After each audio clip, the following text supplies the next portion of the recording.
Radio जयंतच्या पुस्तक अभिवाचनाच्या कार्यक्रमात प्रसारित करत आहोत डॉक्टर भरत केळकर लिखित युद्धभूमीवरच्या स्वानुभवांवर आधारित doctors on a war front या पुस्तकाचं अभिवाचन. भाग 16. अभिवाचक जयंत ठोंबरे.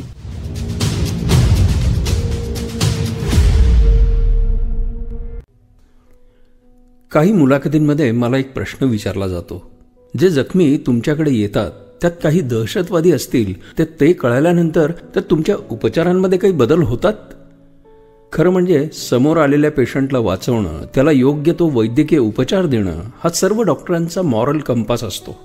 वाचला की तो पेशंट पुढच्या आयुष्यात पुन्हा आणखीन काही करेल हे आपण ठरवत नाही, परंतु उपचार देताना मनामध्ये असते माऊलीच्या पसायदानातली ओवी, जे खळांची व्यंकटी सांडो तया सत्कर्मी रती वाढो. सिरिया, येमेन आणि इराक सारख्या युद्धग्रस्त देशांमधील युद्धाचा, त्याच्या दाहकतेचा, सर्वसामान्य माणसाच्या आयुष्यावर होणाऱ्या त्याच्या परिणामांचा अनुभव घेणं हा माझा आयुष्य आरपार बदलून टाकणारा अनुभव होता.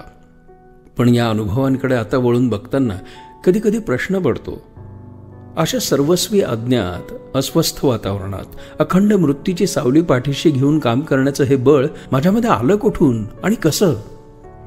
ज्यांच्यावर मी उपचार करणार होतो त्यांचा आणि माझा वंश, देश, धर्म, भाषा हे सगळं भिन्न होतं. मी मायदेशात परतल्यानंतर त्यांची आणि माझी पुन्हा भेट होणंही शक्य नव्हतं. थोडक्यात, ज्यांचा माझ्या जगण्याची कोणत्याही निमित्ताने संबंध येण्याची सुतराम शक्यता नाही, अशा माझ्या लेखी पृथ्वीच्या दुसऱ्या टोकावर राहत असलेल्या माणसाबद्दल माझ्या मनात असलेला हा करुणेचा धागा आला कुठून? माग काढत असताना मला भूतकाळातील माझ्याच काही पाऊलखुणा दिसू लागल्या आणि काही माणसांचा माझ्या आयुष्यातील वावर सुद्धा. माझ्यामधील सामाजिक भान आणि संवेदनशीलतेला जाणीवपूर्वक जागं ठेवण्याचे आईवडिलांचे प्रयत्न होतेच. माझ्या भोवतालच्या वातावरणात सुरू असलेल्या विविध सामाजिक कामात माझं योगदान देण्याचा माझ्या पॅशनला माझी पत्नी डॉक्टर मृणालिनी हिने कंपॅशनची, सहानुभाव, करुणा यांची जोड दिली. वेळोवेळी वाचनात येत असलेल्या भगवद्गीतेत आणि पसायदानात मांडलेल्या विश्वात्मक देव संकल्पनेवर मनात होत असलेले चिंतन, यश म्हणजे आपल्या कृतीमुळे समोरच्या व्यक्तीत आलेला सकारात्मक बदल, अशी यशाची व्याख्या मांडणाऱ्या भीष्मराज बाम सरांचा दीर्घकाळ मिळालेला आपुलकीचा सहवास, या सर्वांमुळे माझ्या आत होत गेलेल्या बदलांमधून या करुणेचा उगम झाला असावा. हा धागा पकडून भूतकाळात जाताना प्रथम डोळ्यासमोर आली ती आदिवासी पाड्यांवर राहणारी माणसं. मुंबईच्या GS वैद्यकीय महाविद्यालयातनं ऑर्थोपेडिक सर्जनची पदवी मिळवल्यानंतर 1984 साली मी नाशिकमध्ये व्यवसाय सुरू केला. त्यानंतर जेमतेम 1.5-2 वर्षाच्या काळात घडलेली ही घटना. नाशिकच्या आसपासच्या आदिवासी पाड्यावरील रुग्ण उपचारासाठी तेव्हा माझ्याकडे येत. गुडघ्याचा TB झालेला असाच एक रुग्ण दाखल झाला होता. त्याच्यावर मी उपचार सुरू केले. काही औषध घेण्याच्या सूचनाही दिल्या.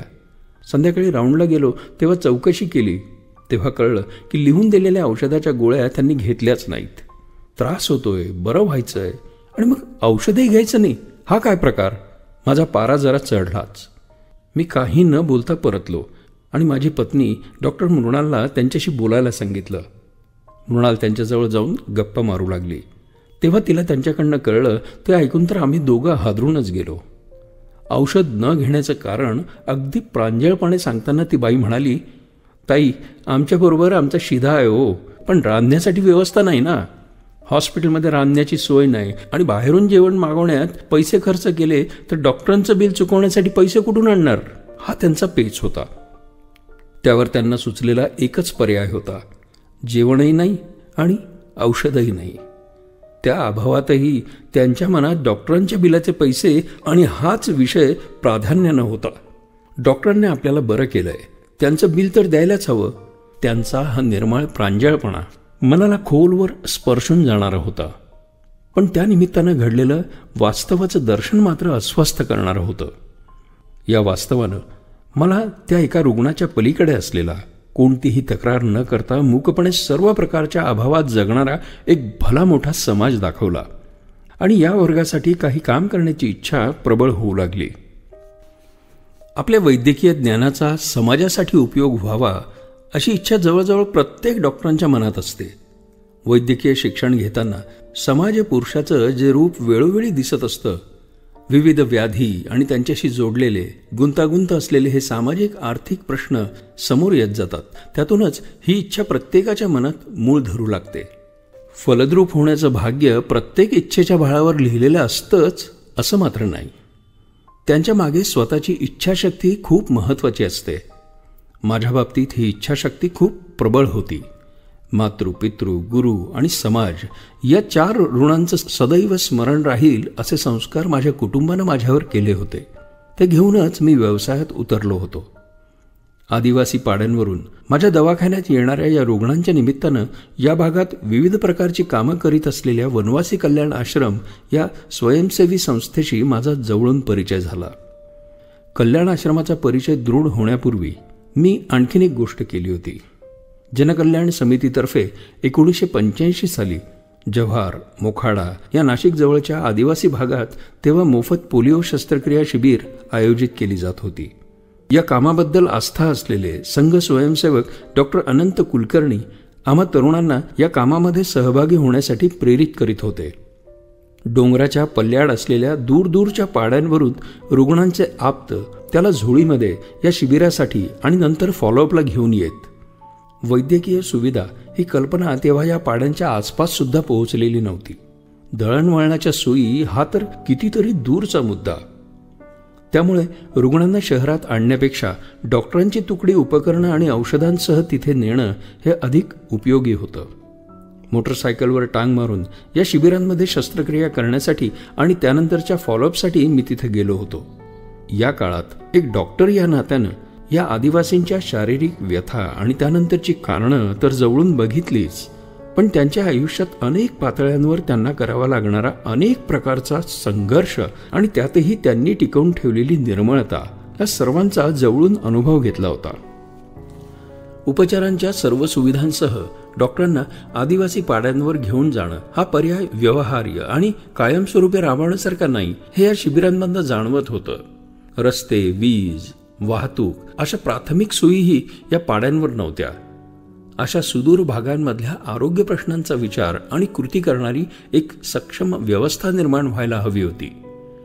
ती होईपर्यंत प्राथमिक पातळीवर काय प्रयत्न करता येतील याबाबतचं विचारमंथन कल्याण आश्रमासह या विषयातील अभ्यासक, तज्ज्ञ यांच्या मनात सुरू होतं. स्थानिक लोकांना आरोग्यविषयक प्रश्नांची किमान ओळख आणि प्रशिक्षण देणारे आरोग्य रक्षक तयार करण्यासाठी प्रयोगशील चळवळ तेव्हा जगात ठिकठिकाणी सुरू झाली होती. त्याच धर्तीवर आदिवासी भागातील लोकांना प्राथमिक आरोग्य प्रश्नांची ओळख करून देणारा अभ्यासक्रम विकसित करण्याच्या दिशेने विचार सुरू झाला होता.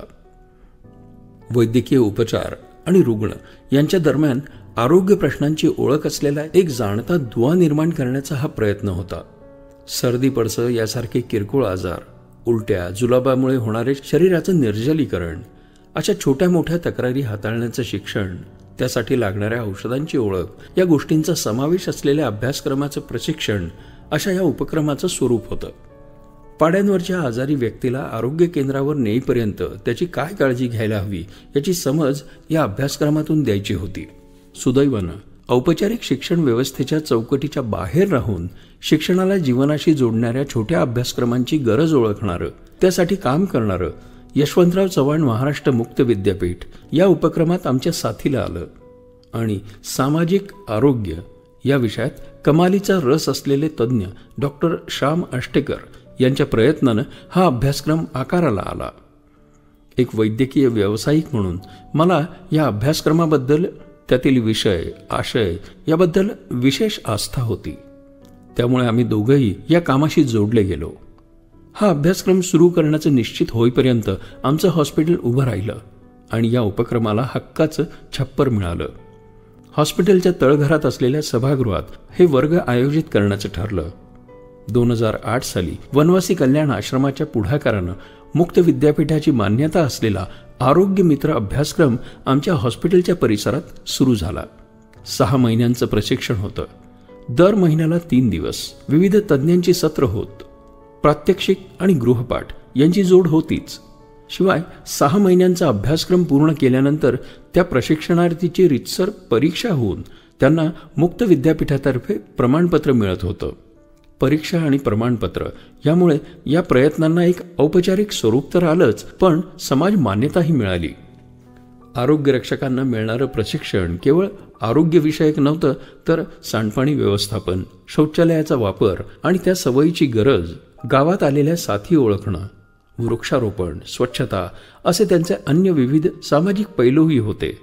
आपल्या वर्तणुकीतून आरोग्यरक्षकानं गावामध्ये या विविध गोष्टींचं प्रशिक्षण देत सर्वंकष आरोग्यभान निर्माण करावं, नागरिकांना कृतिशील करावं असा हेतू यामागे होता. प्रशिक्षण संपल्यानंतर कल्याण आश्रम या आरोग्यरक्षकांच्या हातात 12 औषधं असलेली एक पेटी देत असे. प्रशिक्षण पूर्ण केल्याचं प्रमाणपत्र आणि औषधाची पेटी हातात घेऊन येणाऱ्या या आरोग्यरक्षकांची गावाचं एक वेगळंच जिव्हाळ्याचं नाते निर्माण होत होतं. त्याची छोटी छोटी कितीतरी उदाहरणं आमच्यापर्यंत येत होती. वारंवार होणाऱ्या जुलाबासाठी उपयोगी जलसंजीवनीचा उपयोग उन्हाळ्यात न थकता शेतात काम करणाऱ्यांसाठी होत होता. या प्रशिक्षणात गावामध्ये सांडपाण्यातून बाग फुलवणं होतं. तसंच पावसाचं पाणी अडवायला डोंगर उतारावर वृक्ष लागवड करणंही होतं.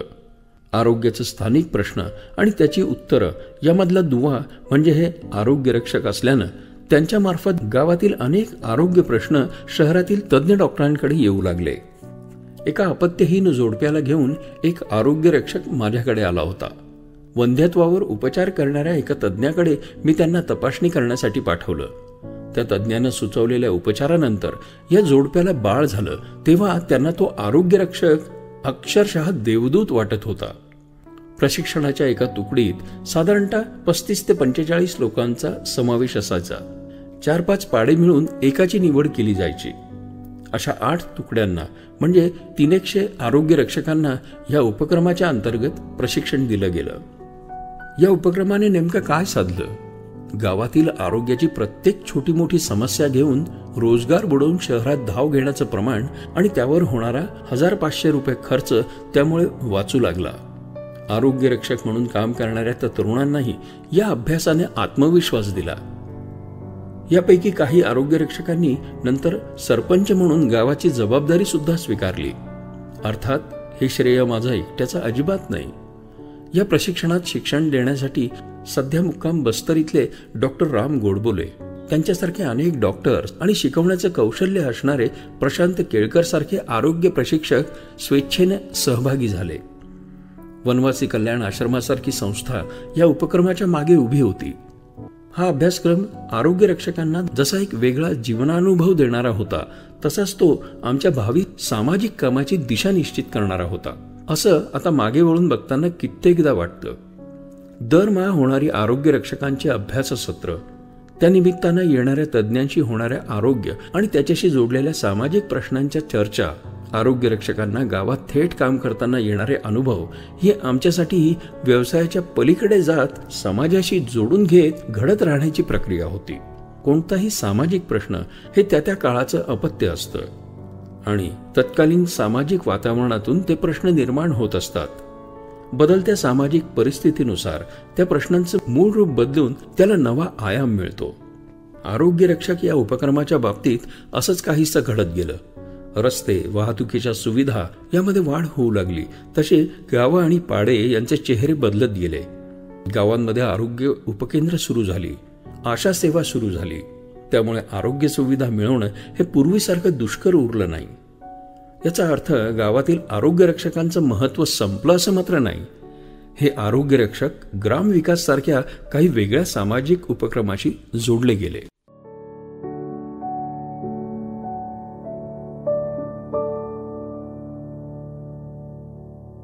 श्रोते हो, आत्ताच आपण डॉक्टर भरत केळकर लिखित doctors on a war front या पुस्तक अभिवाचनाचा 16वा भाग ऐकला.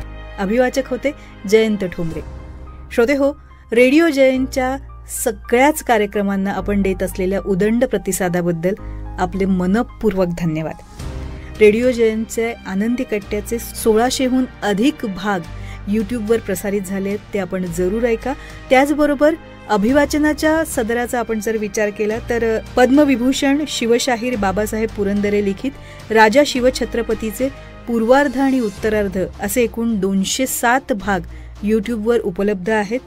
डॉक्टर यशवंत पाठक लिखित मातीचं देणं या पुस्तक अभिवाचनाचे एकूण 39 भाग रेडिओ जयंत चॅनलवर, यूट्यूबवर उपलब्ध आहेत. तसंच पूज्य साने गुरुजी लिखित सुप्रसिद्ध पुस्तक श्यामची आई या पुस्तकाचे देखील 56 भाग रेडिओ जयंतवर उपलब्ध आहेत. प्रभुजी पाठक लिखित नर्मदा परिक्रमेवर आधारित बिल्वपत्र या पुस्तकाचे 57 भाग, प्राध्यापक रमेश कोटस्थाने लिखित खुळा पाऊस या पुस्तकाचे 31 भाग, डॉक्टर शुभा साठे लिखित त्या तिघी या पुस्तकाचे एकूण 63 भाग, तसंच IPS doctor BG Shekhar Patil लिखित सत्य घटनांवर आधारित शोध या पुस्तकाचे एकूण 16 भाग, सुप्रसिद्ध लेखक, अभिनेते आणि कवी CL कुलकर्णी यांच्या अनुभूती या पुस्तकाचे 21 भाग, CL कुलकर्णी यांच्याच मेघावळ या कविता संग्रहाचे 22 भाग, ॲडव्होकेट अविनाश भिडे यांच्या सुखांत जीवनाचा या पुस्तकाचे 6 भाग, अशा दर्जेदार पुस्तकांचं अभिवाचन रेडिओ जयंतच्या यूट्यूब चॅनलवर उपलब्ध आहे. आणि हे आपणा सर्वांना विनामूल्य ऐकता येणार आहे. आणि त्यासाठी आपल्याला फक्त रेडिओ जयंत या यूट्यूब चॅनलला सबस्क्राईब करावं लागणार आहे. नोटिफिकेशनसाठी बेल आयकॉन जर तुम्ही दाबला तर रेडिओ जयंतच्या येणाऱ्या नवनवीन कार्यक्रमांचं नोटिफिकेशन आपल्याला आपल्या मोबाईल स्क्रीनवर दिसेल आणि रेडिओ जयंतच्या कार्यक्रमांचा आनंद आपण घेऊ शकाल. तेव्हा जरूर ऐका आणि ऐकवा रेडिओ जयंतचे दर्जेदार कार्यक्रम. त्यासाठी रेडिओ जयंत लाईक करा, शेअर करा आणि सबस्क्राईब करा.